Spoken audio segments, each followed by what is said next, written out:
Rangpur Riders আর মাত্র একটা জয় দূরে, টানা দ্বিতীয়বার গ্লোবাল সুপার লিগ ফ্র্যাঞ্চাইজি ক্রিকেটের বিশ্বকাপ জয় থেকে।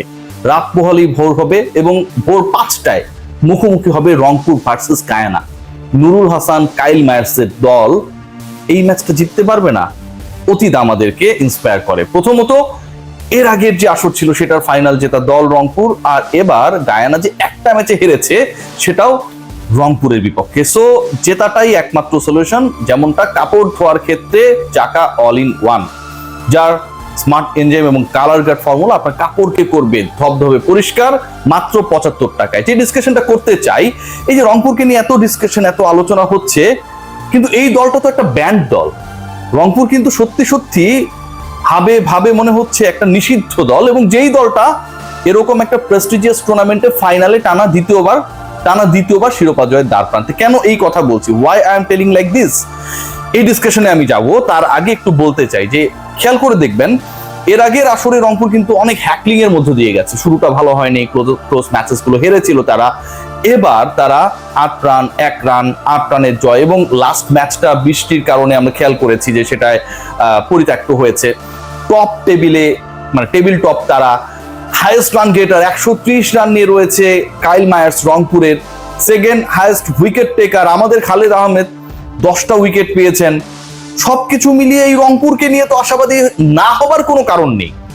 বাংলাদেশের পতাকা গ্লোবাল সুপার লিগের চ্যাম্পিয়ন দলের সাথে উড়বে, এটাতে গৌরবান্বিত হওয়ার বা না হওয়ার কোনো রিজন কিন্তু আমরা খুঁজে পাই না।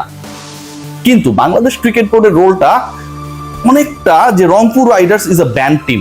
আমি কেন আর্লিয়ার এই কথাটা বলছিলাম, খেয়াল করে দেখবেন, এই যে একটা দল গ্লোবাল সুপার লিগে প্রতিনিধিত্ব করছে, তারা কার হয়ে খেলছে ভাই? বাংলাদেশের হয়ে খেলেছে। এই দলটা কোথা থেকে উঠে এসেছে? বাংলাদেশ প্রিমিয়ার লিগ বিপিএল থেকে উঠে এসেছে। বিপিএলটা কে আয়োজন করে? বাংলাদেশ ক্রিকেট বোর্ড বিসিবি আয়োজন করে। আমরা যদি ভালো ফ্র্যাঞ্চাইজি কয়েকটাকে হিসাব করি, যারা কন্টিনিউ করছে বছরের পর বছর বিপিএল এ, প্লেয়ারদেরকে ভালো পেমেন্ট দেয়, যারা অনিয়ম অনেক হয় বিপিএল এ, সেই জায়গাটায় চেষ্টা করে নিয়মের মধ্যে থেকে সবকিছু সর্ট আউট করার, সেই দলগুলোর একটা তো হচ্ছে রংপুর রাইডার্স, রাইট? বিপিএল এর সাবেক চ্যাম্পিয়ন এই দলটা গ্লোবাল সুপার লিগে অংশগ্রহণ করছে, সেটার ফাইনালে টানা দ্বিতীয়বার। বাংলাদেশ ক্রিকেট বোর্ডের অফিসিয়াল ফেসবুক পেজে অথবা বিপিএল এর ফেসবুক পেজে একটা পোস্ট আপনারা দেখেছেন? একটা পোস্ট নেই। বাংলাদেশের সব ধরনের গণমাধ্যম, ইলেকট্রনিক, প্রিন্ট, অনলাইন, আমরা যারা কাজ করি, কন্টেন্ট ক্রিয়েট করি, সবাই they are discussing on Rangpur Riders performance. সবাই বলছে নুরুল হাসান সোহান এত ভালো ক্যাপ্টেন্সি করার পরেও, এত ভালো ওয়েল ফিনিশিং এই আগের ম্যাচে, তার আগের ম্যাচটাই দেওয়ার পরেও তিনি কেন জাতীয় দলে ডাক পান না, সেই আলোচনা আমরা করি। কেন করি? রংপুরের হয়ে খেলছে, রাইট? কিন্তু বাংলাদেশ ক্রিকেট বোর্ডের অফিসিয়ালি কোনো অ্যাপ্রিসিয়েশন নাই, যেন এটা দিলে তাদের ফান্ডের টাকা কমে যাবে অথবা কোনো একজন অখুশি হবে, এরকম একটা বাস্তবতায় রংপুরকে নিয়ে কোনো ধরনের অ্যাপ্রিসিয়েশন নেই।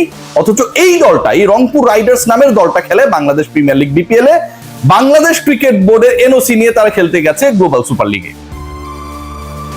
এরকম ছোট লোকী মানসিকতা পৃথিবীর আর কোথাও আপনারা দেখবেন না ভাই। আমার দেশের একটা দল ফাইনালে উঠেছে, গ্লোবাল সুপার লিগ আমাদের কাছে একটা স্বপ্নের টুর্নামেন্ট মনে হইতো, যে কারা খেলে, আমরা খেলা দেখবো, এটা ওটা। সেই জায়গায় আমার দল টানা দ্বিতীয়বার চ্যাম্পিয়ন হওয়া থেকে জাস্ট একটা জয় দূরে। সেখানটায় বিসিবির আচরণ, মিডিয়া কমিটির আচরণ, এদের পোর বিহেভ গুলো আসলে অনেক বেশি কষ্ট দেয়।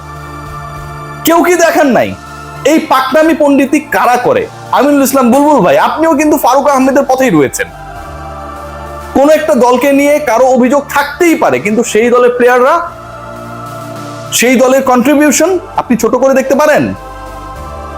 আগামীকাল যখন রংপুর চ্যাম্পিয়ন হবে, আমি ফার্মলি বিলিভ করি, যখন পুরো বাংলাদেশ, আমাদের সোশ্যাল মিডিয়া ভরে যাবে, তখন বাংলাদেশ ক্রিকেট বোর্ড তাদের ঘুম ভাঙবে। তাদের গন্ডারের চামড়ায় আজকে আমি টোকা দিয়েছি, কালকে তারা জেগে উঠবে।